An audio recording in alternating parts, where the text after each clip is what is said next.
श्री शिवाय नमस्तुभ्यम। हर हर महादेव। नमस्कार भक्तजनों, आज के इस वीडियो में हम सुनेंगे सावन सोमवार की व्रत कथा। आस्था से अमृतत्व की यह कथा भगवान शिव की सच्ची और निरंतर भक्ति से ही प्राप्त होती है।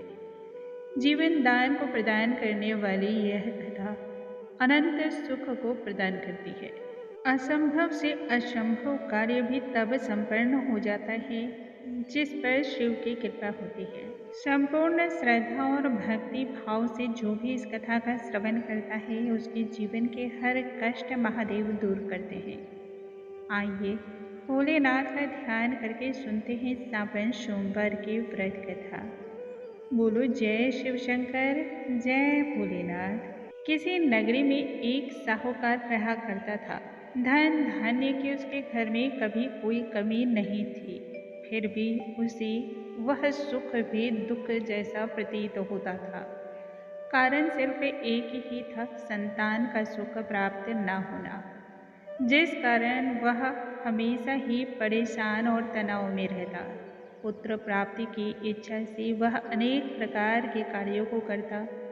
वह प्रतिदिन भगवान भोलेनाथ के निमित्त सोमवार का व्रत रखता, प्रतिदिन मंदिर जाता, पूर्ण श्रद्धा भक्ति भाव से शिवालय जाकर के भोलेनाथ माता पार्वती की आराधना करता, प्रतिदिन दीप दान करता।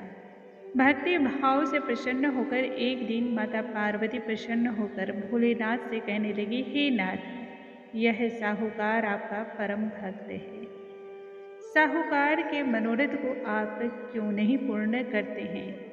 यह आपका अनन्य भक्त है, कृपया कर इसके आप मनोरथ को पूर्ण कर दें। माता पार्वती की इच्छा को सुनकर भगवान भोलेनाथ कहने लगे, हे पार्वती, हे प्रिय, इस संसार में प्रत्येक प्राणी अपने कर्मों के अनुसार ही फल को भुगतता है, अर्थात जिसके भाग्य में जो लिखा है उसे वह भुगतना ही पड़ता है।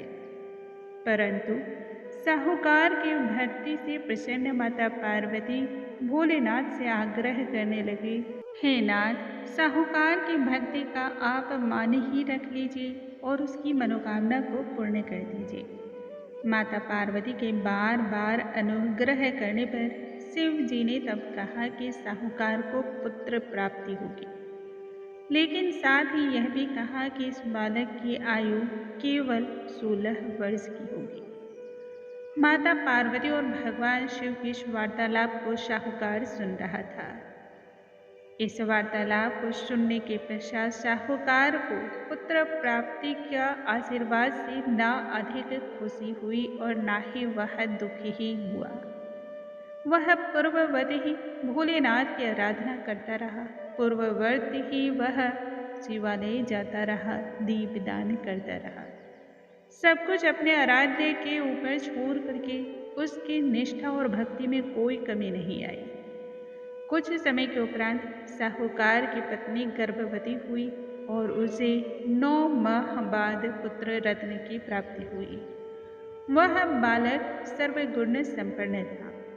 जब बालक की आयु 15 वर्ष की हो गई तब साहूकार ने उसे विद्या अध्ययन के लिए काशी भेज दिया।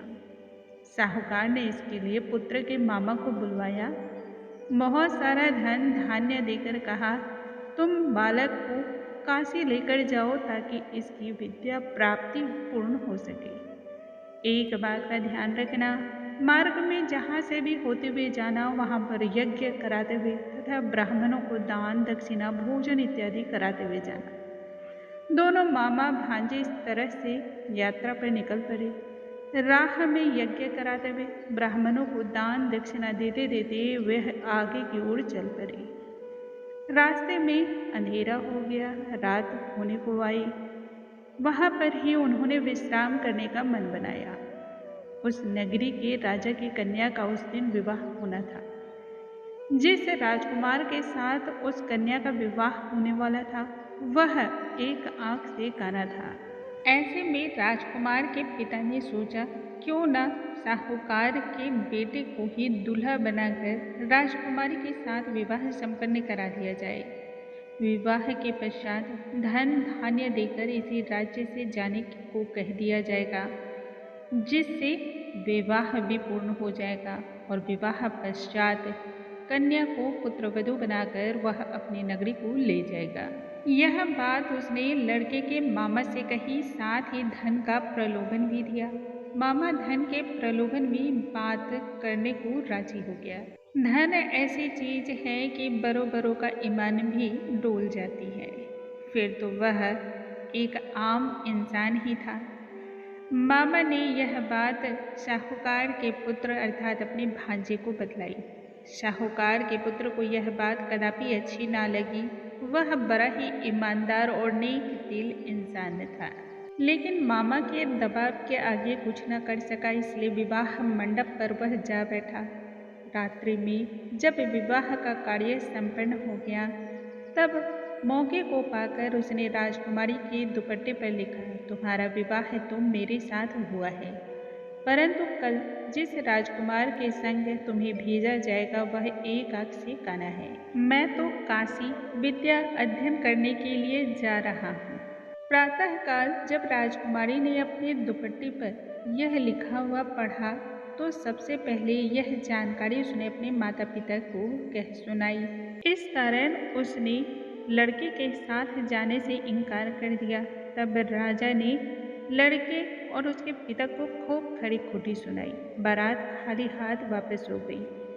उधर लड़का अपने मामा के साथ काशी जा पहुंचा। उसने अपने विद्या अध्ययन को शुरू किया।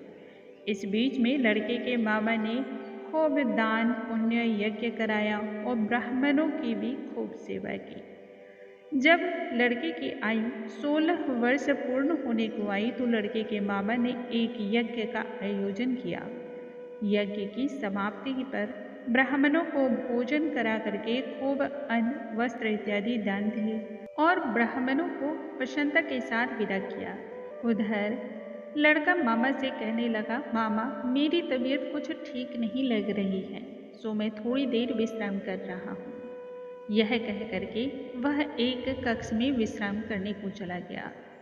जब ब्राह्मण विदा हो गए तब लड़के के मामा जब लड़के के कक्ष में आए तो यह देख करके हैरान रह गए। उसके तो प्राण पखेरे हुए उड़ गए, क्योंकि लड़के के शरीर से तो प्राण जा चुके थे। यह देख करके लड़के के मामा ने विलाप करना आरंभ कर दिया। उसे समझ ही नहीं आया कि वह अपने बहन बहनोई से जाकर क्या कहेगा। यह बात कैसे कहेगा कि उसके पुत्र की मृत्यु हो चुकी है। लड़का का मामा दुखी होकर के जोर जोर से विलाप करने लगा। मामा के विलाप करने के स्वर को समीप से गुजरते हुए भगवान शिव और माता पार्वती ने सुना। माता पार्वती भगवान शिव से कहने लगी, हे प्राणनाथ, यह कौन रो रहा है? इसके रोने के स्वर मुझसे सहन नहीं हो रहे हैं। हे भोलेनाथ, इस व्यक्ति के कष्ट को आप दूर कर दें। तब भोलेनाथ माँ पार्वती से कहने लगे, हे प्रिय, यह तो उसी साहूकार का पुत्र है जिसे मैंने 16 वर्ष की आयु का वरदान दिया था। चूंकि इसकी आयु पूर्ण हो चुकी है, अतः शरीर से प्राण निकल चुके हैं। माता पार्वती भगवान भोलेनाथ से आग्रह करने लगी, हे नाथ, इस लड़के को जीवन दान दे, वरना इसके माता पिता रो रो कर अपने प्राणों को त्याग देंगे। माता पार्वती के बार बार आग्रह करने पर भोलेनाथ ने उस लड़के को जीवन का दान दिया। उधर माता पिता यह ठान कर बैठे थे, यदि पुत्र की मृत्यु का समाचार प्राप्त हुआ तो वह भी अपने प्राणों को त्याग देंगे। साहूकार का पुत्र इधर जीवन दान प्राप्त होते ही आंखें मलता हुआ ऐसे उठ बैठा जैसे निद्रा से अभी अभी जागा हो। शिक्षा समाप्ति के पश्चात मामा भांजे दोनों अपनी नगरी की ओर अब चल पड़े। चलते चलते उसी नगरी में जा पहुँचे जहाँ भांजे का विवाह हुआ था। नगर में पहले से ही यज्ञ का आयोजन था। उस लड़के को जैसे ही राजकुमारी के पिता ने देखा, तुरंत अपने दामाद को पहचान लिए। यज्ञ समाप्ति के पश्चात राजा ने अपने दामाद को सप्रेम और सम्मान के साथ महल में ले गए। कुछ दिनों तक महल में रखा। खूब धन धान्य आभूषण वस्त्र उपहार देकर राजकुमारी के साथ विदा किया। लड़के ने दूत के द्वारा घर पर अपने आगमन की सूचना भेजी। बेटे के अमर और जीवित वापस लौटने की सूचना को सुनते ही साहूकार और उसकी पत्नी प्रसन्न हो उठे।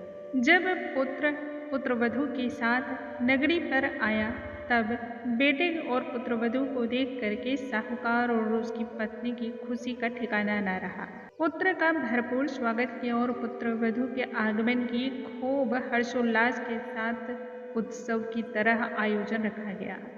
रात्रि में भोलेनाथ ने व्यापारी को स्वप्न में दर्शन देते हुए कहा, हे श्रेष्ठी, मैं तुम्हारे सोमवार के व्रत और तुम्हारी निष्ठा भक्ति से प्रसन्न होकर के तुम्हारे पुत्र को लंबी आयु प्रदान की है। सुनते ही साहूकार प्रसन्न हो गया। शास्त्रों में वैसे भी कहा गया है, जो भी स्त्री पुरुष सोमवार का व्रत पूर्ण रूप से करता है, इस व्रत कथा का श्रवण करता है, वह संपूर्ण मनोरथों को पूर्ण कर लेता है। बोलो जय शिव शंभो, जय भोलेनाथ। भक्तगणों, आज के इस वीडियो में हमने सुना श्रावण सोमवार की व्रत कथा। कल के वीडियो में आगे के अध्याय के साथ हम पुनः मिलेंगे। तब तक के लिए नमस्कार। हरे कृष्णा, राधे राधे।